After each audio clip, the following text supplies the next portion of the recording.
Hey guys, so I figured I'd make a video talking to you guys out here. It's a bit of a new format, but it's just going to be me talking to the camera here, a bit of a podcast style, so bear with me. I watched the whole video, the whole podcast between Joe Rogan and Donald Trump, and it was complicated, to say the least. It was different than I expected in many ways, but it was also had a lot of the same that we've come to expect. And at the end of the day, I think it will be sort of a more positive than negative outcome for Donald Trump. But let me just get into it. So the first hour of the podcast was kind of interesting, and I was actually, sort of interested in some of the lines of questioning that Joe was coming out with, and he was trying to get Trump to talk about his first days in office, his mindset, like a little bit of behind the scenes, and he was able to get a little bit, not all of that he was really hoping for, but it was, Trump sort of speaking in a more relaxed, sort of different way, a little bit more reflective. Kind of reminded you of the first 20 minutes or so of his convention speech at the Republican National Convention, when he was, all about unity and this and that, and like you saw sort of like a softer side of Trump. He was getting into a lot of like business things. You could tell he actually, has some salient, thoughts when it comes to, at least a couple of things with regards to business and the people that he deals with, and regulation and things like that. And he talked a lot about tariffs, and that is really like the main pillar of Trump's economic policy. It's like this idea that he's going to, put all these crazy tariffs on China, and it's a way to like punish them and bring, force manufacturing to come back to the United States. He's tried it before with sort of mixed results, and we could talk about that for a different video. But that first hour was, I'd say overall, for Trump, perception-wise, it's going to play really positively. People are going to come away with that, and maybe it's going to convince a few more people to vote for him, change a few people's minds. And I know that because I sort of use my own barometers, like how do I feel? Am I starting to feel a little bit more positively towards it, negatively? Like I try to be objective when I analyze that. After that, the podcast, after that first hour, podcast goes completely off the rails. And it turns into the same old insane conspiracy theory, bitter, disturbed Trump that we've come to get to know. And the really more disappointing point to hammer it home is that Joe Rogan was playing just right into Donald Trump's hands the whole time. And not only was he not pushing back enough, there were moments where he did push back, but when it mattered, not only did he not push back, but then even when Trump has a tendency to exaggerate things and want to say, like, even if there's no reason to, like when, let's say like 1 million people attempted to cross the border in the last 4 years, he'll say like 100 million attempted to cross the border, and like there's just no evidence for any kind of reality looking like that. So that's not an actual example from the podcast, but I'm just saying that to give an example that whenever there was an instance where Trump was exaggerating, there were examples where Rogan would take it and exaggerate it even more somehow. Like he just wanted to play into that game with him and like bro down for whatever reason. So just another example of Joe Rogan really falling off and just doing a terrible job of keeping himself centered and like looking at things objectively as he should. So that being said, absolute disaster, the second 2 hours of the podcast. And really the second hour when they just went all in on like conspiracy madness and like all this crazy shit. So a couple of examples I was able to write down, and I have some notes for you guys.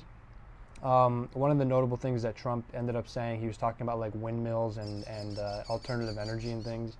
He said, "I want to be a whale psychiatrist." That's a direct quote. "I want to be a whale psychiatrist," which you could say, it's funny or whatever.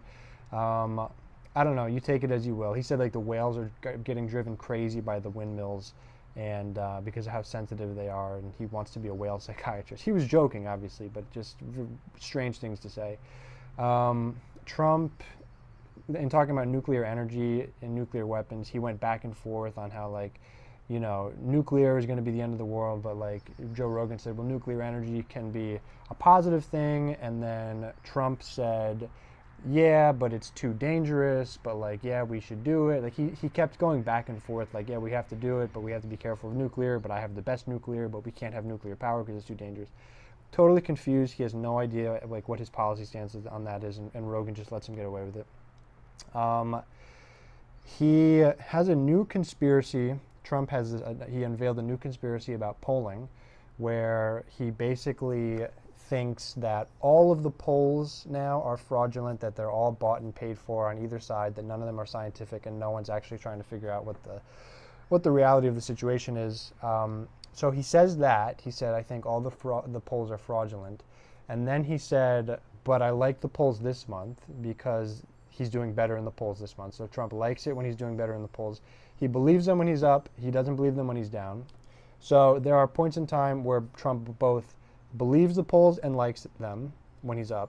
There are times when he hates the polls and he doesn't believe them because they're down. But then all wrapped around the whole thing, he just has a theory that all the polls are fraudulent anyway.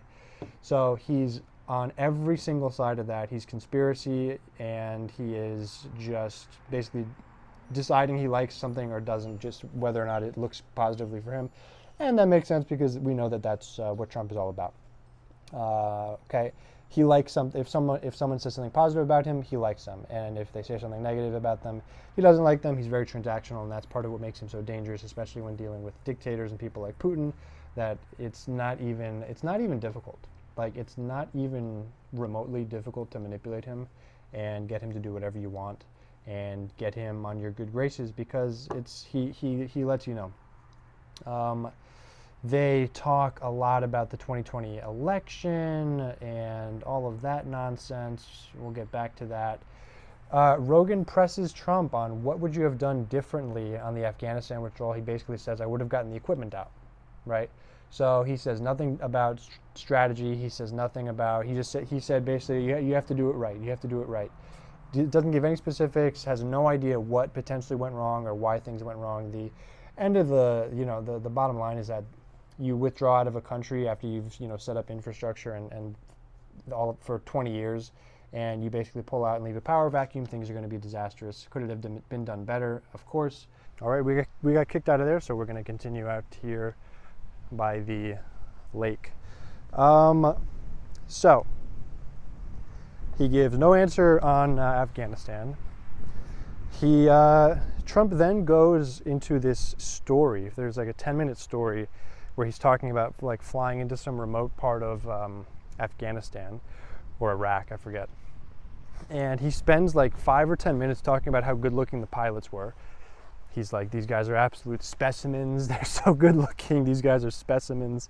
He said the word specimens like 4 or 5 times. Very weird. It had sort of like a eugenics-y feel to it. Like these are like tall, white, blonde-haired.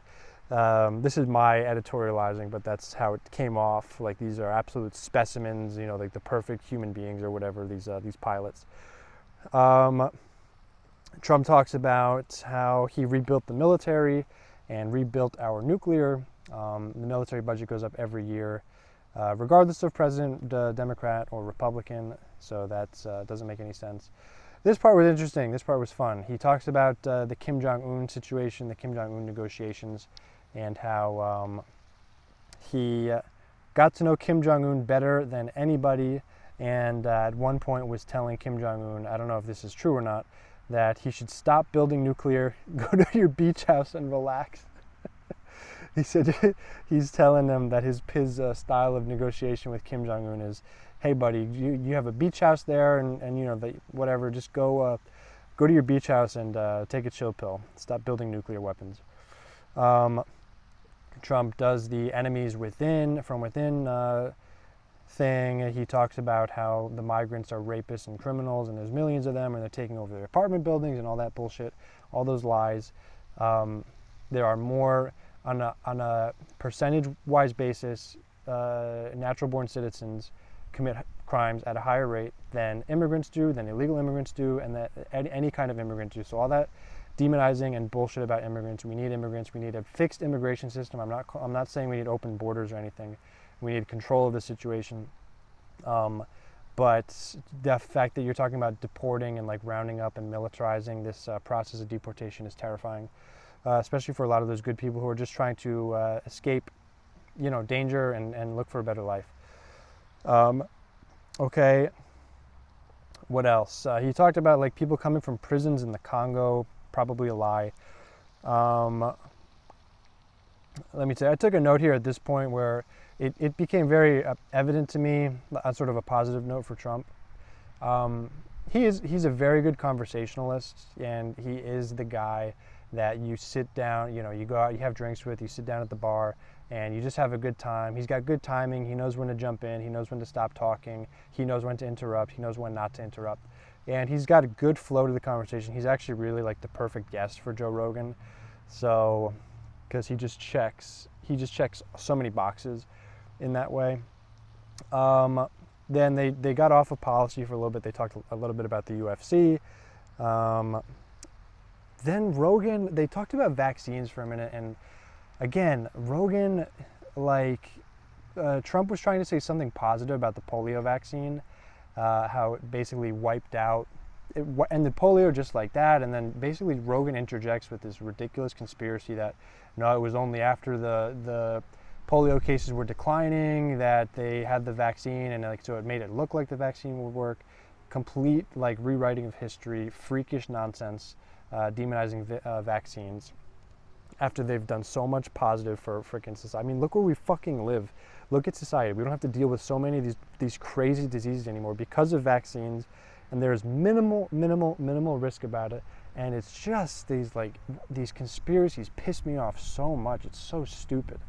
What else? Rogan does some North Korea style propaganda right to Trump's face, absolutely sucking him off. He asks him at one point, how are you so healthy?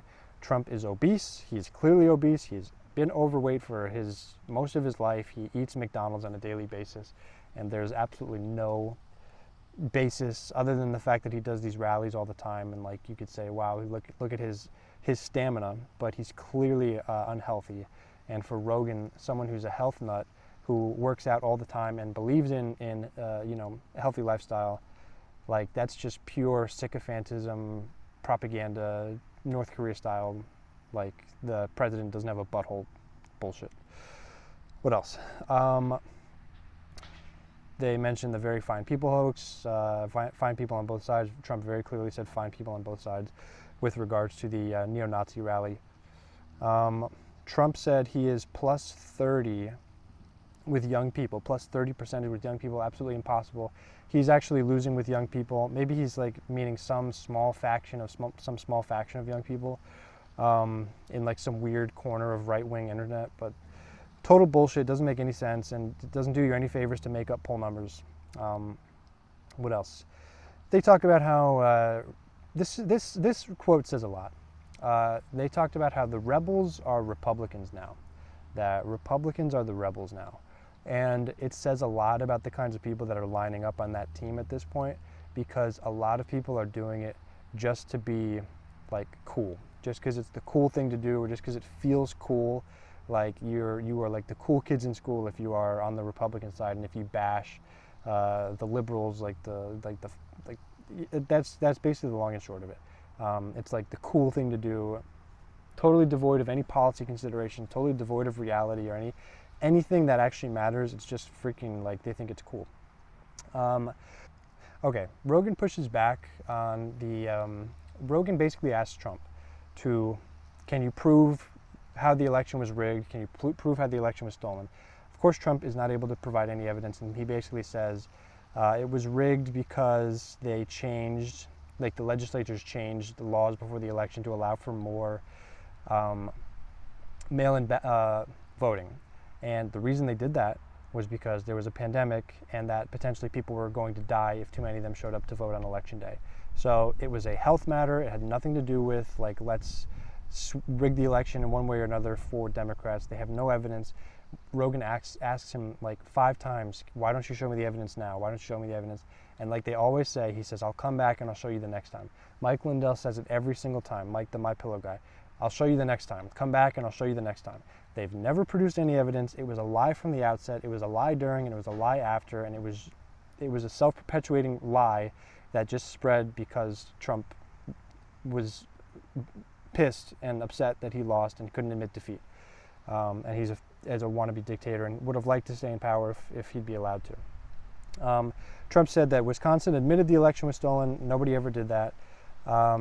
Rogan says, are you going to present this evidence ever? Never presented it. They said that the Hunter Biden laptop story created a 17-point difference in the election. No, it didn't. In no world would it have done that.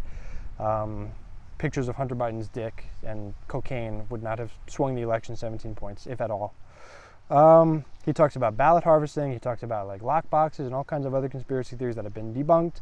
None of the court cases went through. They didn't go through on standing because they were so bad and they were so bullshit that the judges said, we're not going to even waste time with this.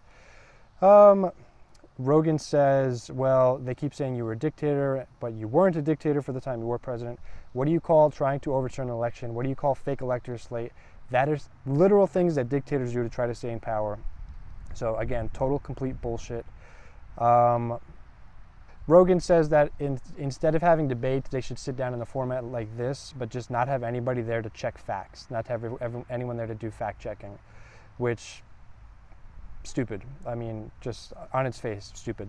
It would be better to have, longer form debates, right? I think that would be interesting, but you got to have fact checks. You have to have fact checks. If someone says they're eating the dogs and the cats, you have to, it just goes without saying.